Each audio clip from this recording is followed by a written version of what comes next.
The Subcommittee on the Middle East and North Africa will come to order. The purpose of this hearing is to assess the budgetary posture and strategic direction of the State Department's Bureau of Counterterrorism for fiscal year 2026. I now recognize myself for an opening statement. Today, we convene to conduct oversight of the State Department's Bureau of Counterterrorism and review its budgetary posture and strategic priorities for fiscal year 2026. I want to thank our witness, Acting Coordinator for Counterterrorism, Gregory LoGerfo, for appearing before us today.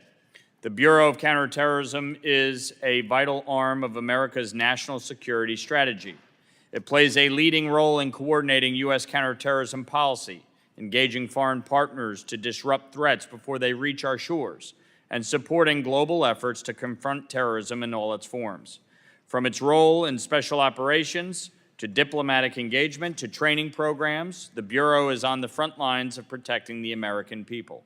As terrorism threats are becoming more diffuse, adaptive, and globally networked, we must ensure the Bureau is equipped to respond with agility, efficiency, and strategic foresight. In the Middle East, this means confronting the malign influence of Iran-backed proxy groups such as Hamas, Hezbollah, and the Houthis, while sustaining pressure on ISIS, whose presence in the region remains a serious concern. And it is with this background that we examine the Bureau of Counterterrorism's budget. During this hearing today, we'll assess how the Bureau is delivering measurable security dividends for U.S. taxpayers through its foreign assistance programming, particularly through its anti-terrorism assistance and the Worldwide Security Program. We will also explore the extent to which the Bureau's budget requests will enable personnel to adapt to new geopolitical threats while maintaining coordination across the interagency and international partners. We must also consider whether the State Department's reorganization has impacted outcomes and how the Bureau is responding to its expanded scope. We must determine if the State Department has the tools, authorities, and structure to preserve its capacity to respond to regional complexities. Finally, I want to emphasize that the effective counterterrorism policy demands a strong partnership between Congress and the Department that is grounded in transparency, oversight, and shared strategic vision. As we move toward reauthorization and review of the Department's fiscal year 2026 plan, this subcommittee is committed to ensuring that the Bureau of Counterterrorism has the resources and guidance it needs to remain a global leader in combating our world's most dangerous threats. Mr. LoGerfo, we look forward to your testimony and to a robust discussion of how we can work together to safeguard the United States and our allies in an increasingly complex threat environment. With that, I now recognize the ranking member from Florida, Congresswoman Sheila Sherfurlis-McCormick, for 5 minutes for her opening statement. Thank you, Mr. Chairman, for convening today's hearing on the State Department's Bureau of Counterterrorism. I want to thank Acting Coordinator LoGerfo for being here today and for your many years of public service. For decades, the State Department CT Bureau has worked hand in hand with our allies and partners to disrupt terrorist networks, prevent radicalization, and support the capacity of governments around the world to do the same. It is through this vital work that we have built the international coalition, expertise, and tools that help keep Americans safe around the world. Yet this administration has chosen to gut it all. On July 11th, the Trump administration issued RIFs orders to over 1,300 State Department employees. This included numerous CT experts across the department. Among those fired was the entire team working on the Counter-Violent Extremists, or CVE. This office worked on preventing radicalization before it took hold.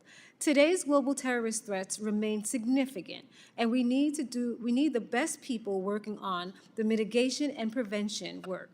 This administration also gutted the Bureau of Population, Refugees, and Migration, known as PRM. For decades, PRM has supported refugees and provided humanitarian assistance around the world, helping to alleviate conflict, displacement, and poverty that terrorist groups exploit. The administration didn't stop there. It also gutted the Bureau of Democracy, Human Rights, and Labor, and the vast majority of the department's programs aimed at protecting the rights of individuals who are marginalized and may feel they have no other choice than to turn to extremism to redress their grievances.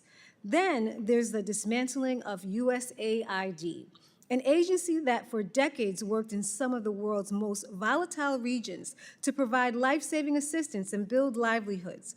This administration's promise of life-saving assistance would continue. Just weeks later, The Atlantic reported that the administration ordered over 500 metric tons of emergency food to be incinerated rather than delivering it to the starving populations who need it. How do we think that headline plays with the terrorist groups seeking to recruit the most vulnerable? Compare that to from the American people.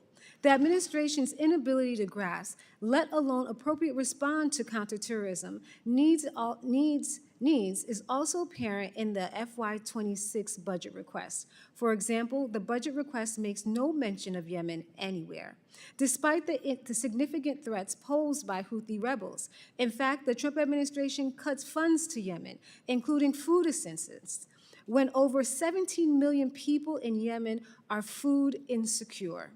As they cut programs and offices working to address the root causes of extremes, it is clear that this administration lacks the foresight, focus, and common sense necessary to combat terrorism effectively. I am far less concerned about how your organization chart looks than about your workforce being ready, staffed, and trained to complete its mission with experts. We have to remember that what is at stake here. This is about our national security and protecting American interests and the American people from terrorists and violent extremists. We must address these threats with clear eyes and effective policy. Effective CT workers cannot succeed with political motivated purges, baseless budgets, and foreign assistant cuts, and an empty toolbox. Mr. LoGerfo, I look forward to your testimony and to your understanding on how these conditions will better the Bureau and help it get to its mission. Thank you so much for being here. I yield back. I thank the ranking member for her statement. Other members of the committee are reminded that opening statements may be submitted for the record. We are pleased to have the acting coordinator for counterterrorism, Gregory LoGerfo, before us today. Your full statements will be made part of the record, and I'll ask that you keep your spoken remarks to 5 minutes in order to allow time for member questions. I now recognize Mr. LoGerfo for an opening statement. Chairman Lawler, Ranking Member Sherfilis McCormick, members of this esteemed subcommittee, good afternoon, and thank you for inviting me today to testify on how the State Department's Counterterrorism Bureau is addressing counterterrorism threats, supporting key diplomatic initiatives, and coordinating across the department and within the interagency. The Trump administration is committed to preventing a major attack on the homeland and has made tremendous progress in advancing safety and security at home and abroad by implementing peace through strength. Our focus is on destroying and disrupting terrorist networks, holding state sponsors accountable, securing our borders, and degrading the capacity of terrorist groups to threaten the United States. The Trump administration's approach to counterterrorism also recognizes that America first does not mean America alone. We have strong counterterrorism partnerships across the globe with a focus on proper burden sharing from partners with shared security interests. When we face shared threats, we should naturally share burden. The terrorist threats we face today are dramatically different than what we faced following the September 11th, 2001 attacks. Today, motivations driving terrorism are varied and often hard to define. In addition to violent Salafism, anti-Semitism and anti-government animus are major factors in today's threat environment. ISIS and al-Qaeda continue to inspire their followers across the globe to conduct attacks in their home countries, including the United States and across Europe. The New Year's Day attack in New Orleans, which killed 14 and injured many others, was a stark reminder of ISIS' reach. In addition, although Iran has been greatly weakened, Tehran and its terrorist proxies, including the Houthis, Hezbollah, and Hamas, continue to destabilize the Middle East and beyond. Other jihadist groups, such as the South and Central Asia-based ISIS Khorasan network, continues to be a part of the global jihadi network. Terrorist activity presents a rising threat in our hemisphere. Transnational cartels and gangs, such as those in Mexico and Venezuela, devastate their communities and present a direct threat to U.S. security. The Trump administration is clear-eyed and focused on identifying these threats and using all means necessary to eliminate them. The administration has used military tools decisively, when necessary, against terrorist groups threatening the United States. This includes successful strikes against ISIS Somalia leaders, against ISIS second-in-command in Iraq, and several significant figures of Haras al-Din, al-Qaeda's branch in Syria. Consistent with our congressional mandate, the Department's Counterterrorism Bureau plays a critical role in developing, implementing, and coordinating the administration's counterterrorism approach. To tackle terrorist travel before violent actors reach our borders, we work with countries to bolster their visa regimes, expand information sharing on travelers of concern so that we can enhance our terrorist watch list, and strengthen border screening systems and practices to detect and deter illegal migration and terrorist travel. Our designations authorities allow us to cut off resources to dangerous groups.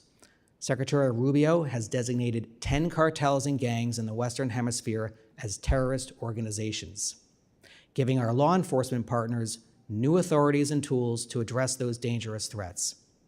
We are pleased to see Canada and numerous Latin American and Caribbean partners designate the Venezuelan-based transnational cartel Tren de Aragua as a terrorist organization. Pursuant to the President's executive order of June 30th on Syria, the Secretary revoked the foreign terror organization designation of Hayat Tahrir al-Sham, and the administration removed other sanctions to facilitate a prosperous and peaceful Syria. We will remain laser-focused to ensure that ISIS does not reemerge to threaten U.S. interests and that Iran does not destabilize the new Syrian government through its terrorist proxies. We will continue to ensure the ISIS detention facilities and displaced person camps in northeast Syria do not pose a threat to the United States or our partners. Thank you again, Mr. Chairman, for this opportunity to testify today on this important topic, and I look forward to your questions. Thank you, Mr. LoGerfo. I now recognize myself for 5 minutes of questioning. Through the reorganization of the Bureau of Counterterrorism outside of the regional bureaus and under the Undersecretary for International Security, have there been any changes to the Bureau's core mission and functions? Thank you for the question, Mr. Chairman. Our ability to carry forward the counterterrorism mission of the Bureau at the State Department is absolutely intact and is moving forward. We have all the authorities and all the resources that we need to advance the President's agenda to keep America safe and secure.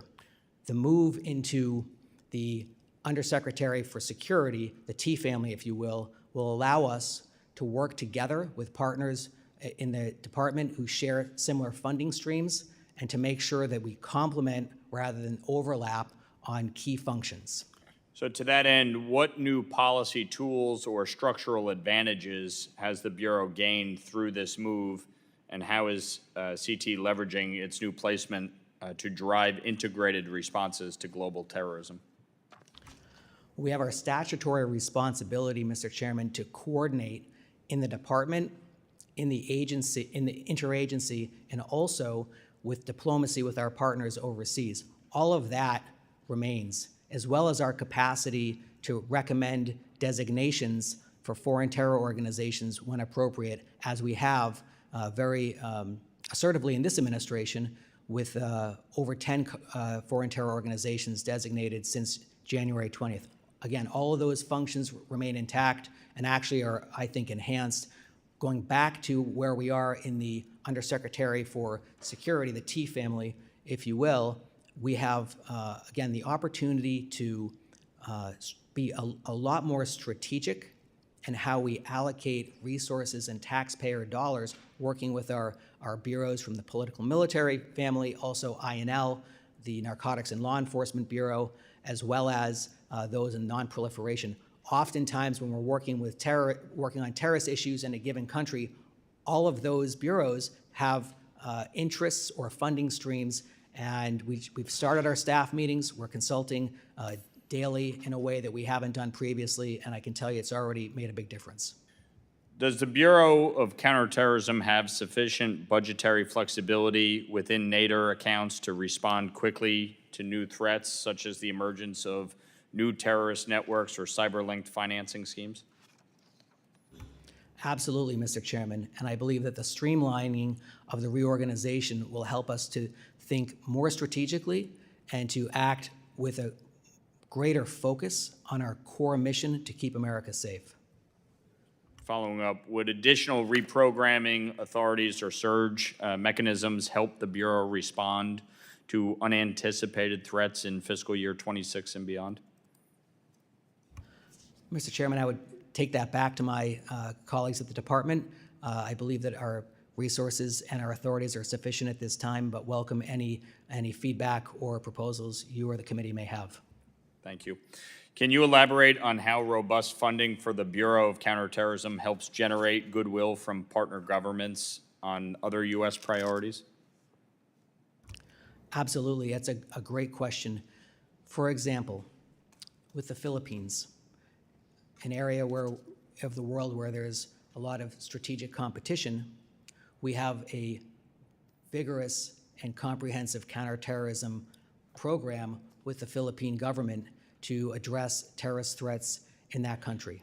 And that, in turn, builds trust, of course, because we're effective on that, and we have a broader set of strategic equities with the Philippine government that our effectiveness and our partnership on shared interests helps to advance. And can you share how the Bureau leverages programmatic funding to encourage counterterrorism burden sharing and broader foreign policy alignment? Absolutely. Last month, I was in Madrid to lead our delegation to the Defeat ISIS Coalition political directors meeting. We had about 30 members of the Defeat ISIS Coalition there at an event hosted by the Spanish government. We talked a lot about Syria, which I know is a very important issue for this committee, certainly for the administration. We talked about burden sharing in terms of maintaining the camps for displaced persons in northeast Syria. And we've made a lot of progress with respect to that from our European counterparts, including in Germany and the United Kingdom and France. We've emphasized, under the President's direction, that sharing risk means sharing burden, and that also America First does not mean America alone.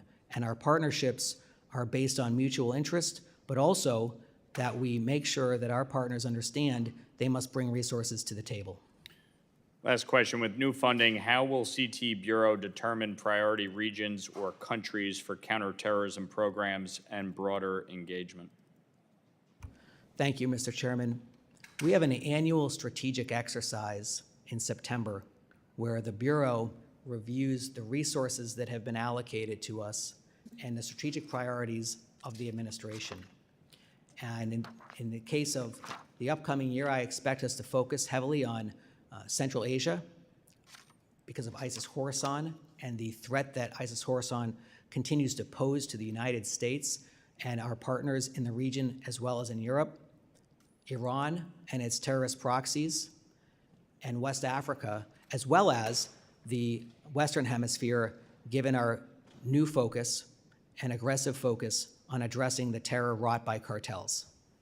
Appreciate it. My time has expired. I now recognize Representative Sherman for 5 minutes. Thank you. Well, perhaps one of the most vivid examples of terrorism was on October 7th. We're all familiar with Hamas, and one of its partners is Islamic Jihad. The third largest terrorist organization in Gaza was the Popular Resistance Committees, who fully participated in the terrorist attacks of October 7th. For example, the Popular Resistance Committees released a propaganda video showing a severely injured civilian, Ohad Yamali, who the group took hostage on October 7th and who tragically died in captivity. Now, these popular resistance committees were formed during the Second Intifada. They've been involved in bombings of U.S. diplomatic convoy traveling to meet Palestinian Fulbright candidates and for killing 3 Americans.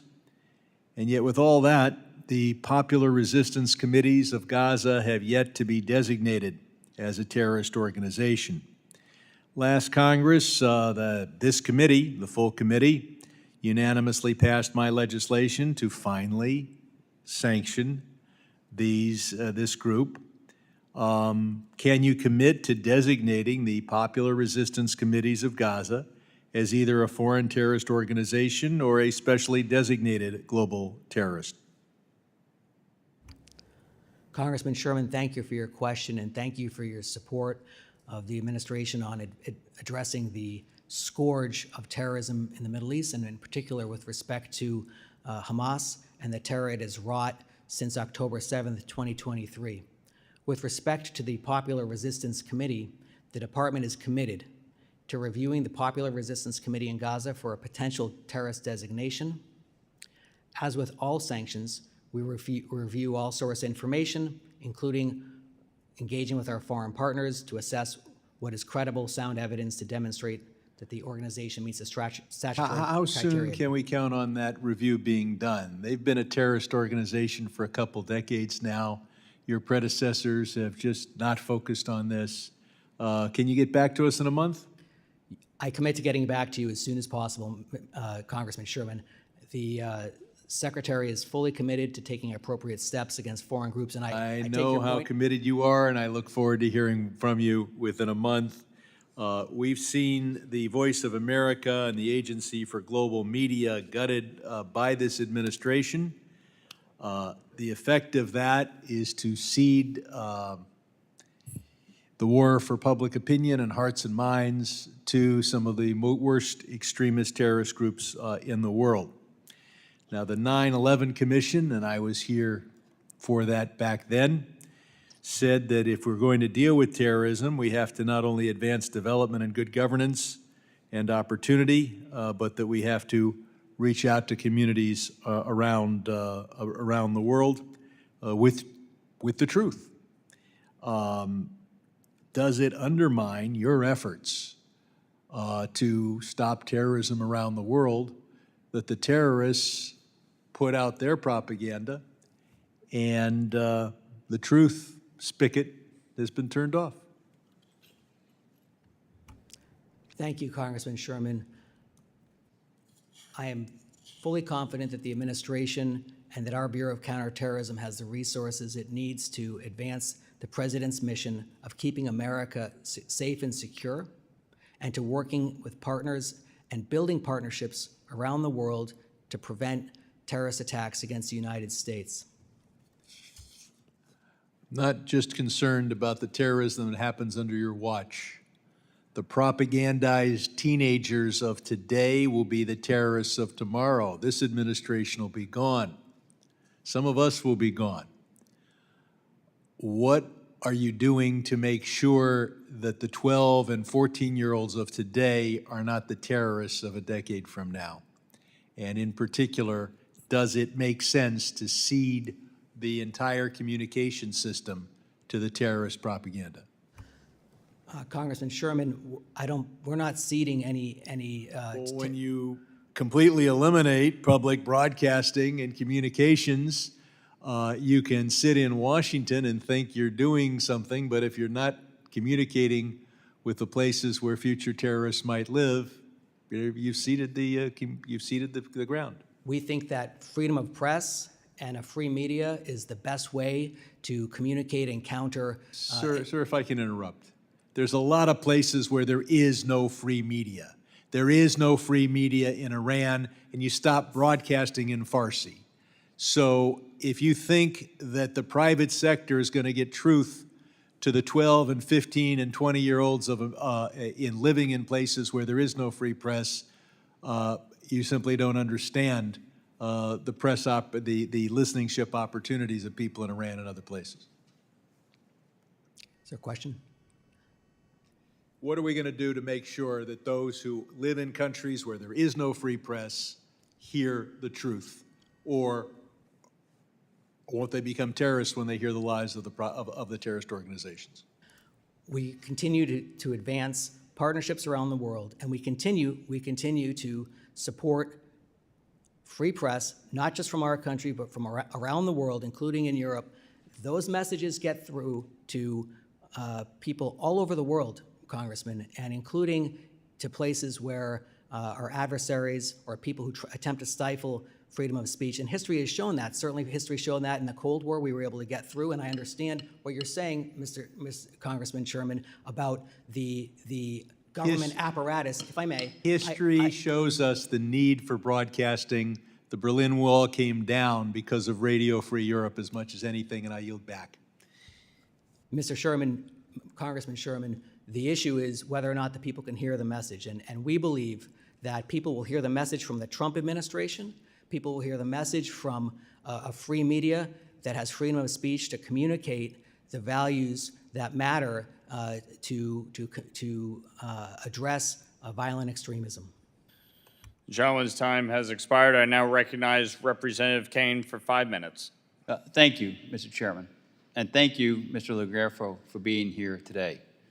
As Congress systematically reviews the work that's being accomplished at the State Department, I want to speak with you about the important work that the department is doing to counter terrorism around the globe. I am encouraged to hear about the restructuring of the Bureau of Counterterrorism under the new international security family. This rightly reflects the important role of your Bureau in ensuring international efforts are aligned in countering terrorism. In light of recent terror activity from both Hamas and Hezbollah, can you discuss how this new structure will strengthen America's efforts to counter terrorism in the Middle East? Thank you, Congressman Keene, for your question. We are fully confident that the restructuring, the streamlining of the Bureau of Counterterrorism, as well as the State Department broadly, will enable us to address issues on a strategic level with more proper deliberation, and also in the event of a tactical situation where we need to respond quickly, we'll be able to do so in a way that safeguards American interests. The other thing I just want to say is that the administration's counterterrorism team from the State Department, also at the White House with Dr. Gorka, and with our colleagues at the Department of Defense, Treasury, and the entire interagency in this administration is absolutely first rate. We're off to a very strong start. I think the reorganization is going to empower us to advance America's interests in keeping the country safer and secure. And what mechanisms does the CT Bureau use to partner with America's allies in the Middle East and around the world to combat terrorism? We have a variety of fora. I mentioned the Defeat ISIS Coalition, which is a forum that the Counterterrorism Bureau, as a matter of diplomacy, engages, takes the leadership role in engaging. We also have the Law Enforcement Coordination Group and a variety of other venues where we engage partners in the Middle East region, but also our European partners, or I would say like-minded partners, where we have shared interests and we're willing to share burden in confronting terrorist threats. We've engaged, in particular in the Western Hemisphere, in confronting Hamas and Hezbollah and the IRGC. One of our diplomatic efforts yielded results a couple months ago when Paraguay designated the IRGC as a terrorist organization. It's that kind of diplomacy that the CT Bureau leads and that is effectively countering Iran and its terrorist proxies. And terrorist attacks are increasingly taking digital form through cyber terrorism. Can you discuss how the CT Bureau is addressing this increasingly prevalent form of terrorism and what steps Congress can take to support this? That's a great question, Congressman, and it relates back to the wisdom to move the Counterterrorism Bureau into the Undersecretariat for Security, where colleagues alongside the Bureau of Counterterrorism will be able to get at emerging technology, emerging threats, things that 20 years ago we weren't focused on drones. We are now, but of course there's other technology that's developing, as you mentioned, and we'll be able to do that in the Security Bureau, the T family of bureaus, to get at that and stay ahead of it instead of be reactive to new technology that may be behind a terrorist attack. And undersea cable infrastructure has increasingly become a target of terrorist attacks and by other bad actors. How is the CT Bureau ensuring important undersea cable infrastructure is protected? Congressman, we have a coordinating role pursuant to our statute, and we work with the interagency. That includes the Department of Defense and the Coast Guard, other agencies that have the technical and operational capacity to confront those threats. We also work with the intelligence community. And in our coordinating function, we are able to observe and help the interagency respond to threats that globally, and that would include the potential threats you're identifying. Yeah. Thank you, Mr. LoGerfo, and I yield back. Thank you, Representative Kane. I now recognize Representative Schneider for 5 minutes. Thank you, Mr. Chairman, and Mr. LoGerfo. Let me just start by thanking you for your service. How long have you been with the State Department? 25 years, sir. So it's a long time, and I'm just looking at the long list of awards you've received, and you and so many others who have committed their careers to protecting our country, advancing our interests, and keeping Americans safe around the world. We all owe a great debt to you and everyone else who has worked in that department. In the last 25 years, which is really the 21st century, we're a quarter of the way through, the threat risk, getting worse, getting better, staying the same? How would you overall rate it? Congressman, thank you for your kind words. And with respect to the threats today, I would say just different. The threats that we faced on September 11th, 2001, obviously a day that changed the course of American and world history. The threats that we're looking at today, there is still, of course, the global jihadi network, but there's other threats. There's a rise of anti-Semitism, for example. There's also, just in the way that attacks are carried out, if you look at what happened in New Orleans, it's not as if always there's a command and control element to someone who's carried out an attack, but there's inspiration. That inspiration often comes from the internet, often comes from some kind of a chat room, and understanding that, while we also are, of course, mindful of freedom of speech and freedom of expression and not losing our values there, right, making sure we can get at that is really the crux and I of apologize, I'm going to retake my time just because we have so much to talk about, but I think you're right. It was a dangerous world when you started. It's a dangerous world today. The threats are constantly changing. The Bureau of Counterterrorism exists because we learned the hard way what happens when we leave coordination to chance. We created the structure to ensure that someone, somewhere, had the clear mandate to prevent the next attack before it happens. The mission is not theoretical, it's very real.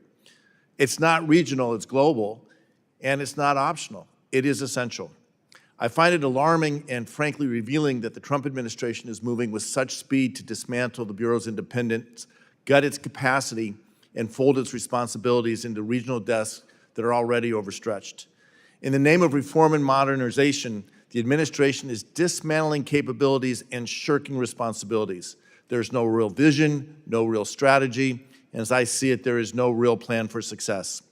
Your Bureau provides the connective tissues across our national security agencies, between the State Department, the IC, DHS, Treasury, and our partners around the world. When a terrorist plot emerges in West Africa, but the funding traces back to the Gulf or Central Asia, and the online radicalization was happening in Europe, who and how do we connect those dots? Who and how do we coordinate the U.S. response across the region's tools and timelines?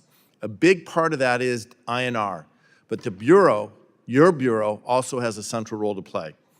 I want to say this as bluntly as I can. This administration is not behaving like it takes the threat of terrorism seriously.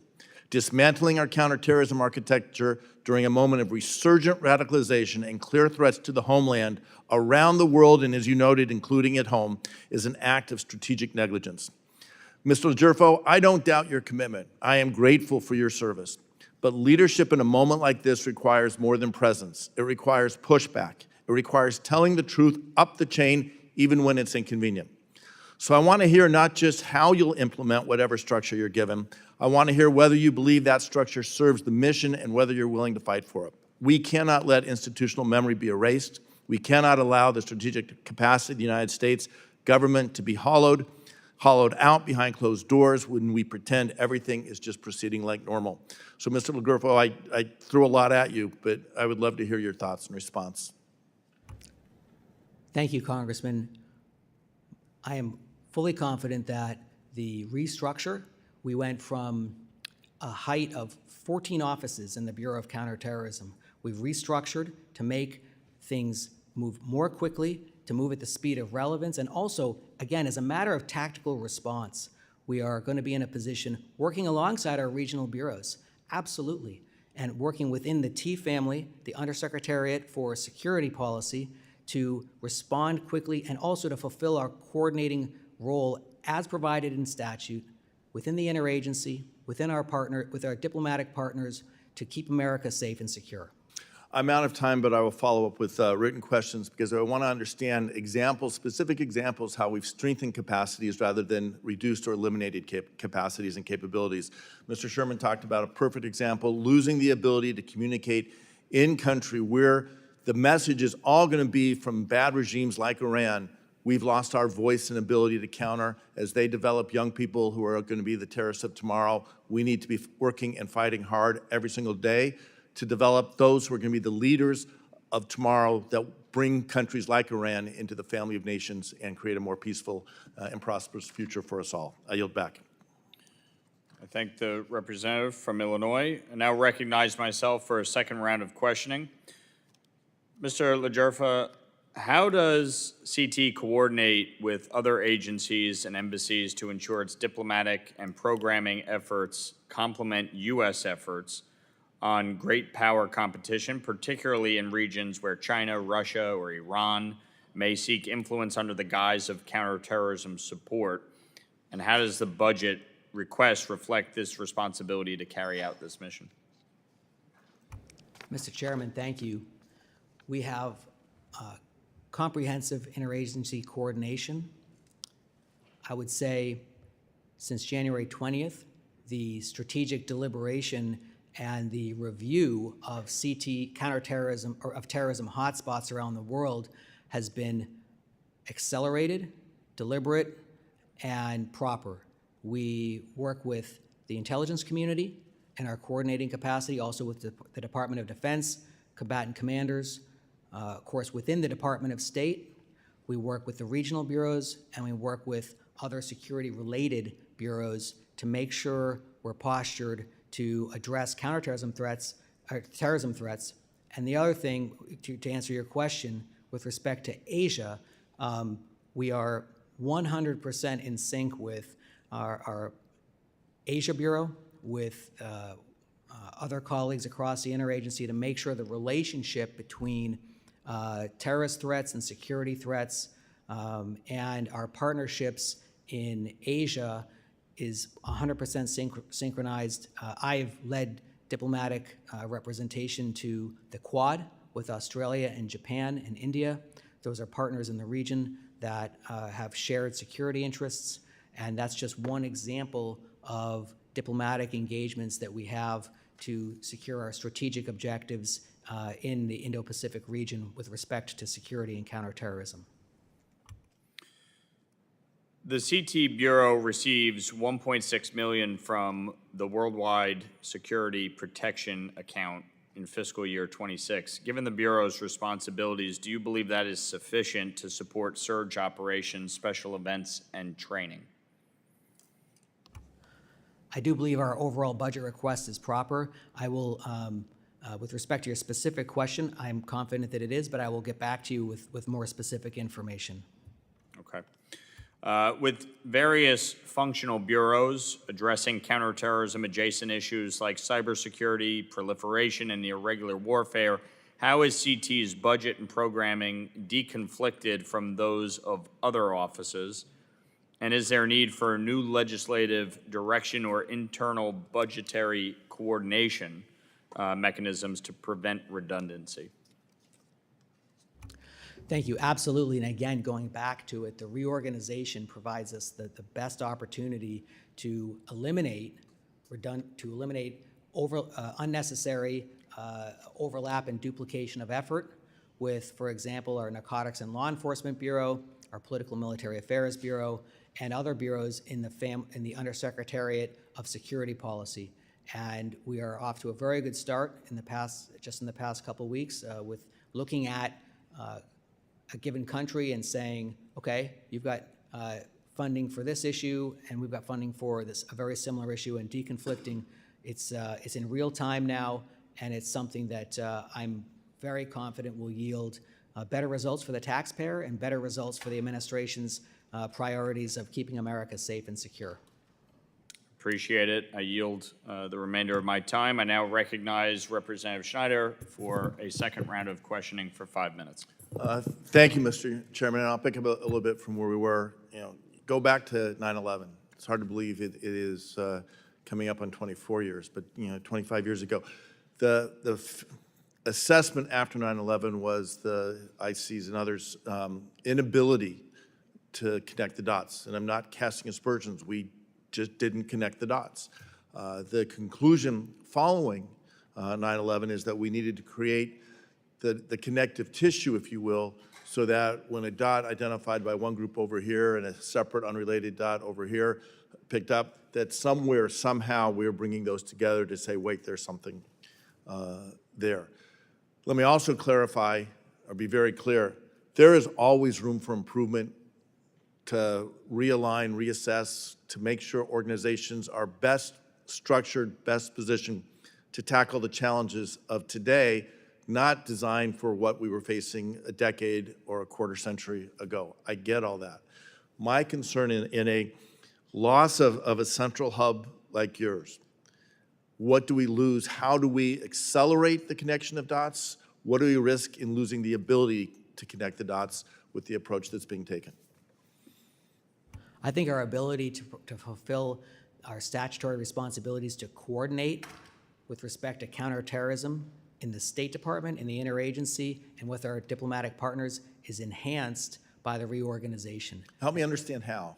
Because we have clarity of thought, we have focus on counterterrorism priorities that matter to America and the American people. We did a very thorough, I welcomed the assistance review. I welcomed the reorganization. We had going back to September 11th, our bureau at that time was less than half the size it is today. And I just want to say, extraordinary respect and gratitude for all of my colleagues, including those who were affected by the reorganization. Good leadership makes tough decisions on how to move forward. The size of the bureau, we weren't even a bureau back then, the Counterterrorism Bureau was an advisor to the Secretary. It was less than half the size we are today as a matter of personnel. We had a reorganization where we actually moved a lot of our colleagues to the regional bureaus, and that's a strategic organizational move. They're still CT advisors. They're still going to work on CT. It actually will increase the connectivity between bureaus, and it'll increase the overall result of the reorg, will increase our tactical effectiveness because we'll have clarity of thought, we'll have fewer layers, and we'll be able to coordinate quickly within the interagency to respond to threats as they face the United States. It also allows us to spend more deliberative time with strategic planning, looking ahead, working with the Undersecretary for Security Affairs, going back to the question from Congressman Keene about potential threats from new technology. All of this is now on the table, and I'm very confident we'll be able to move forward in the right way. Where I'm still struggling is, I'll use an example, a threat to the homeland emanating from actors in South America, funded by Iran, radicalized in Brussels. If you have regional authorities looking at various things, how do we make sure that the connective tissue between all of those is identified before that action emanating from South America strikes, whether it's in Florida or Washington State?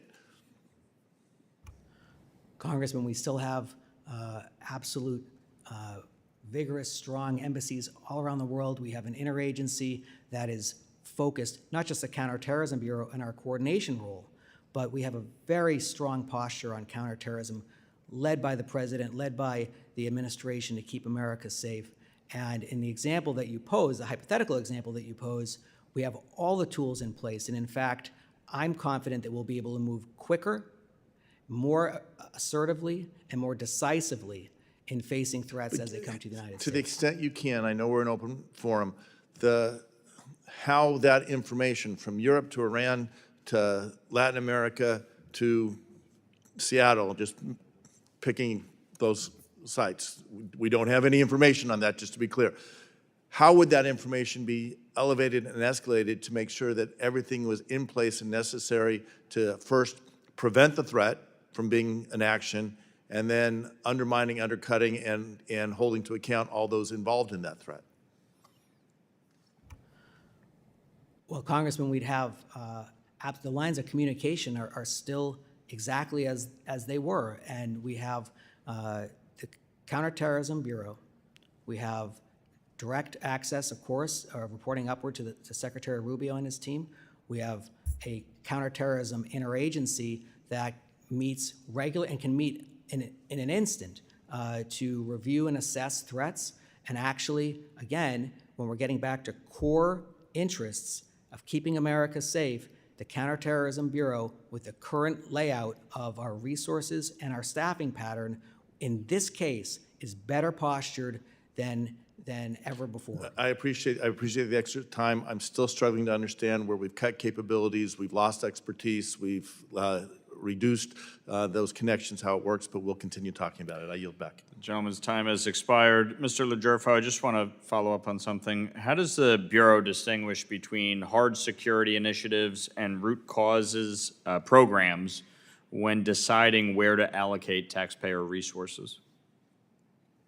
Mr. Chairman, thank you for that question. It's a great question. We have an annual strategic exercise in September where we look at the administration's priorities and we look at the resources that have been allocated by Congress, and we make sure that the resources and the staffing that we have are in concert with the administration's priorities. And that's something that we do every year. It's yielded very good results, and that will certainly continue as we go forward. Great.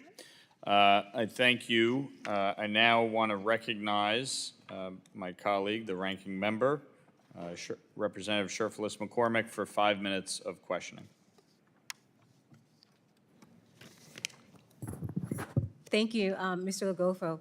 I don't want to doubt your commitment to the organization, but leadership in the moment like this requires more than presence. It requires pushback. It requires telling the truth and standing up. What we're looking at right now, we're looking for more details.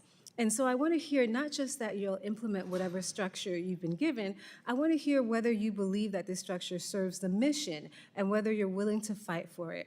We cannot let institutions' memory be erased. We cannot allow the strategic capacity of the United States government to be hollowed out behind closed doors while we pretend everything is proceeding as normal.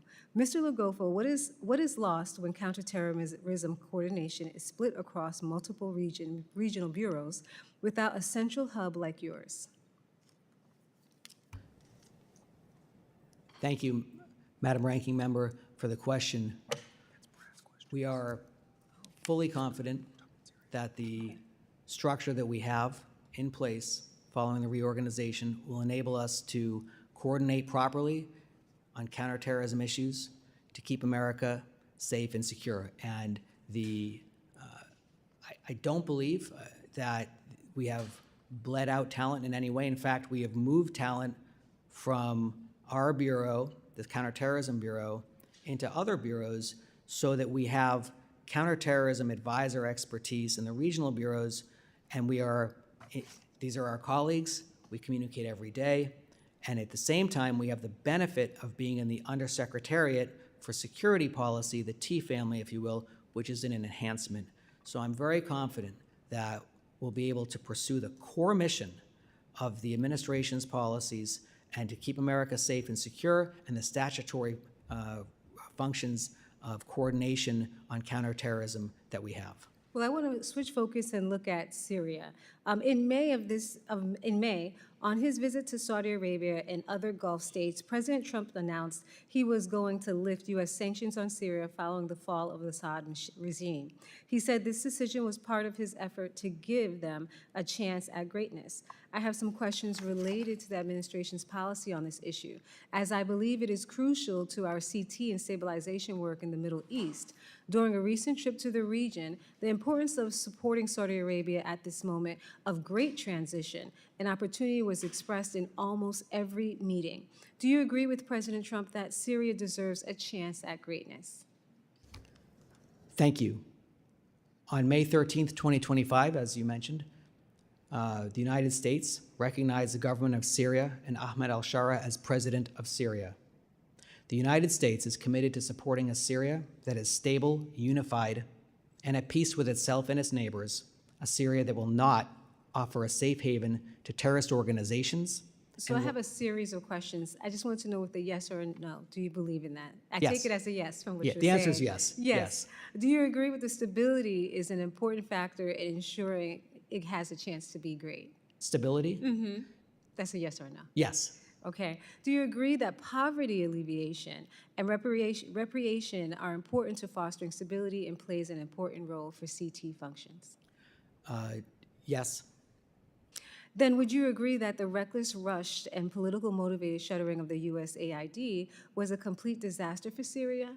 Or No. do you think there's a strategy there that can help it? The president showed leadership in lifting the sanctions on Syria to give the Syrian people. Well, we're specifically looking at USAID. Yeah, but your question was about the Syrian people. And my answer is that the president, through his courageous step and leadership to recognize the Syrian president and to lift sanctions from the Assad regime, is the greatest thing to give the Syrian people a chance to turn the page. And we are going to continue to support that.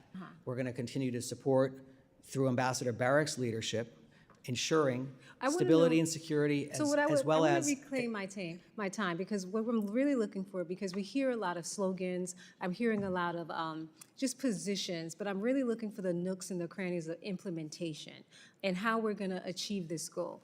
I believe that for America to win and to survive and to thrive, that I would love for the administration to be successful, and I really want the State Department to be successful and you to be successful.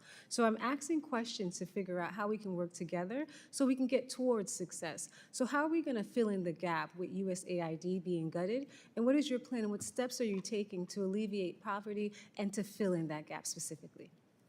Well, the department has a plan to deliver development assistance. My role as a counterterrorism coordinator, because these are, I would say, adjacent issues. You're right that conditions can lead to instability and can lead to violence. In my role as coordinator, I'm working with our interagency. We are going to move forward. I'm not in charge of the plans to resume or to refresh our development assistance plans, although I believe that we will move forward with that at some time. I will say that, again, the president's bold leadership to lift sanctions, the Assad-era sanctions, has given the Syrian people a chance. And I would say, I was in Madrid last month with over 30 diplomatic delegations. They were all ecstatic, as well as the UNHCR representative for Syria, who told us that in Damascus, on the day that the president took his decision, there was cheering in the streets. There was ebullient praise and support for the administration's leadership and for the president's leadership. My time and again, that will allow us. If I may, I would like to reclaim my time. I want to reclaim my time because we agree with the decision to lift sanctions. That's not up for dispute. But what we're looking at, and I would like to know your opinion based on your years of experience, having a decree or signing a paper or having a treaty or making decisions, these are great things, but there are scaffolding that needs to be on the bottom of that to help hold up and make sure that this agreement or lifting these sanctions will lead to success in Syria. And like I was saying earlier, that is my goal. And so in your opinion, do you believe that we need more pieces of scaffolding for you to be successful in what you're doing? And what would that look like?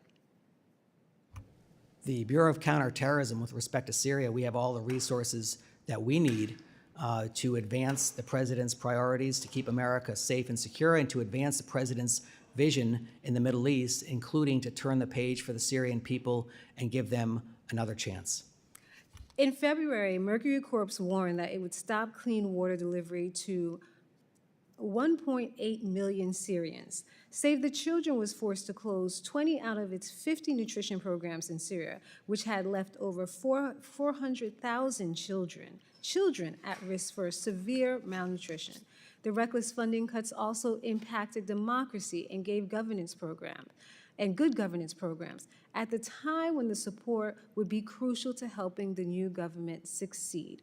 So my question for you is, do you provide input into the closure of USAID and these programs in Syria, specifically with the impacts in development on the ground?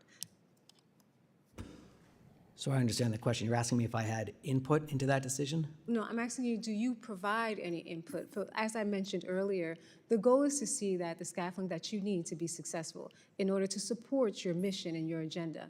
What do you provide input? What would be some of that input? Because as we're looking at proposals or legislation to support you, I would like to know what would be some of your input, being that USAID now has been removed. What is it that you need to be successful in addition to what your department offers? Well, from the perspective of counterterrorism, we're 100% focused on preventing an ISIS resurgence, working with the Syrian government to make sure that doesn't happen, and then ensuring that the Syrian government has what it needs in order to confront that threat. That's the counterterrorism role that we fulfill.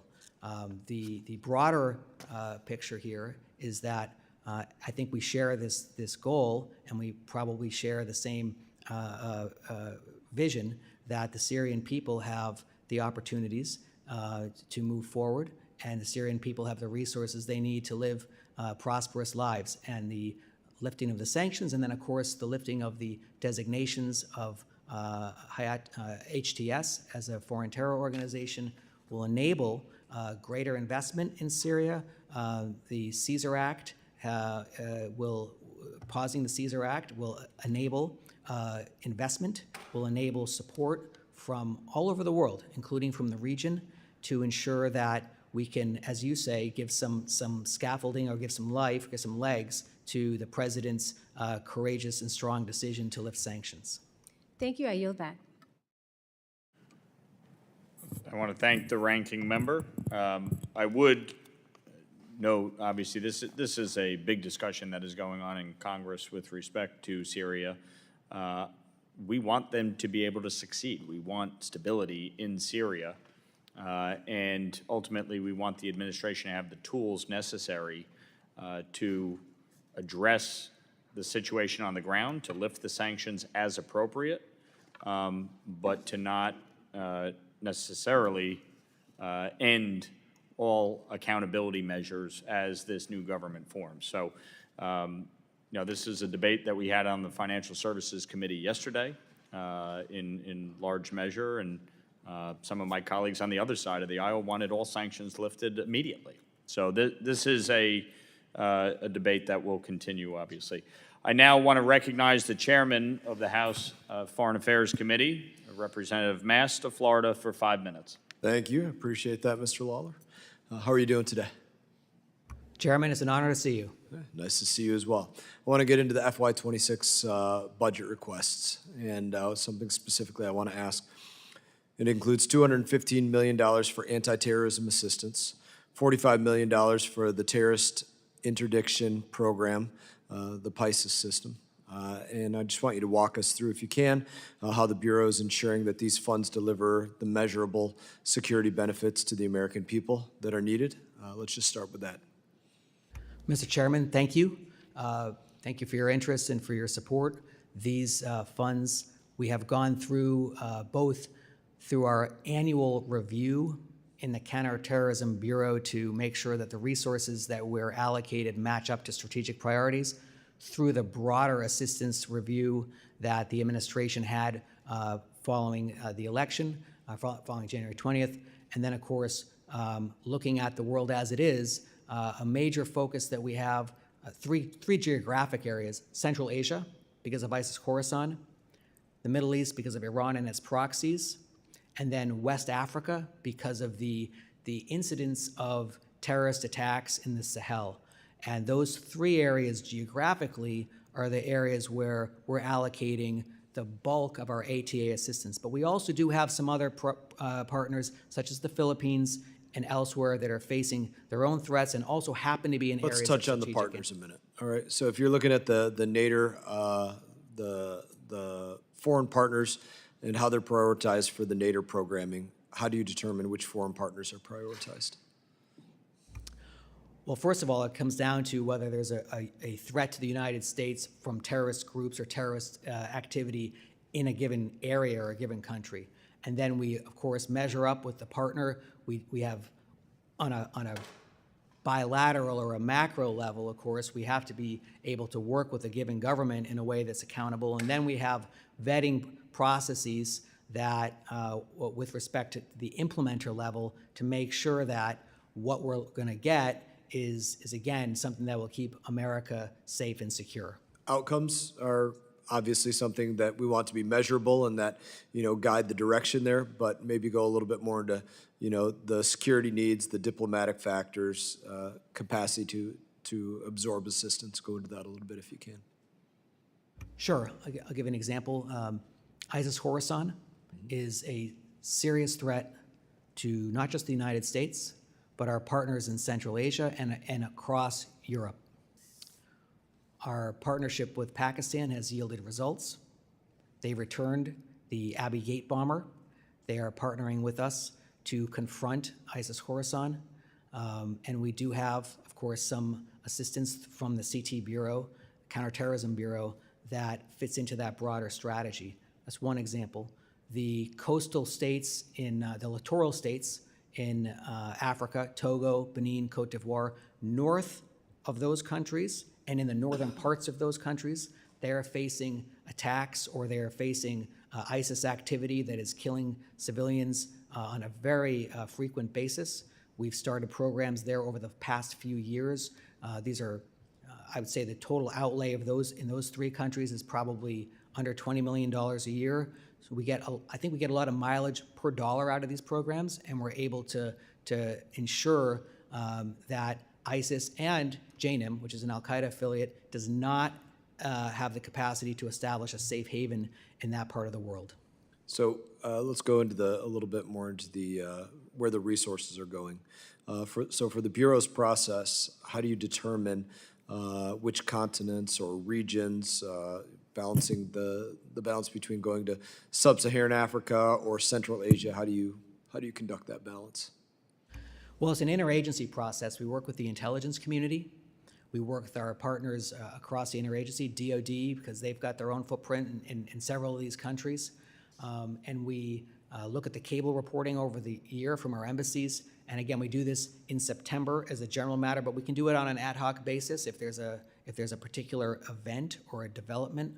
And through that process, we then, of course, all of this relates back to what the administration, the President Trump's priorities are, which is to keep America safe and secure. So we're really focused on, do these groups or do these terrorist actors pose a direct threat to the homeland or a potential threat, and that we have to stay on top of. And so the outcomes there, where we come out, big focus on Central Asia. We've done more with Tajikistan, a country that borders China, Russia, and Afghanistan. So we've built some border security partnerships there. That's an example in Central Asia, of course, with Iran and its proxies. By the way, with Iran and its proxies, we had a delegation from my bureau in South America just a couple months ago, because the impact or the influence of Hamas, Hezbollah, the IRGC in South America has been pretty pernicious. And I would say, one of our diplomatic results I was mentioning earlier, Paraguay designated the IRGC as a terrorist organization. All of this is underpinned by our diplomacy, and also, I believe, our assistance on security, our counterterrorism assistance with these partners. So with CT assistance, let's talk about that. My time has expired, but I'm going to ask another question anyway. So tell me how CT leverages programmatic funding to encourage counterterrorism burden sharing and the broader foreign policy alignment. I'll give you a great example. Northeast Syria, camps, displaced persons camps of family members of ISIS fighters. 3 years ago, the population was roughly 70,000. We have worked very hard, it's Counterterrorism Bureau in the lead, in the diplomacy of helping to repatriate, make sure that, as General Kurilla said, these camps pose a serious long-term threat of violent extremism because the women, the children in these camps, as they grow up, the risk of them being radicalized is very high. So we've taken steps to help them to be repatriated to Iraq, now within Syria, now that the Assad regime has fallen, and to Central Asia and other countries. The population of that camp, of those camps, is now about 30,000. We, the United States, in all of this, have outlaid about 85% of the costs of maintaining and operating those camps through an implementing partner. However, with the fall of Assad and with the new administration, we've been able to move forward with getting the United Nations to take its proper responsibility to move forward and take ownership or facilitate these camps. The cost will be much less, and I also have been engaging with our partners in France and Germany, the United Kingdom, on burden sharing, and I pointed out we've paid 85% of the cost so far. This threat is actually proximate to you relative to us, and we've gotten some good feedback here because we make, under the president's leadership, we say if we share risk, we have to share burden. And that's an example where I think we're making a lot of improvement. Very good. I appreciate the answer to all of my questions today. And in that, Mr. Lawler, I can't yield you back any time. I have none remaining. No, we were in our second round of questioning, so you had upwards of 10 minutes. So I appreciate the chairman participating in this hearing, and I want to thank the witness for the valuable testimony and the members for their questions. The members of the subcommittee may have some additional questions for the witness, and we will ask you to respond to these in writing. Pursuant to committee rules, all members may have 5 days to submit statements, questions, and extraneous materials for the record, subject to the length limitations. Without objection, the committee stands adjourned.